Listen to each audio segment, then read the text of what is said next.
hey, all the s'more stuff melted in my car, so I'm just making squeezed out s'mores.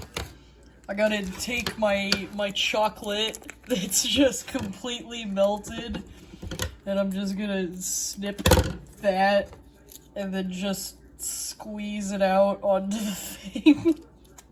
Like that. And then I also squeezed a corner of this out, so I'm just gonna pipe that out onto the cracker. Yeah. And now I just have marshmallow and chocolate, and it's just a s'more. Ta-da. They taste just like cold s'mores.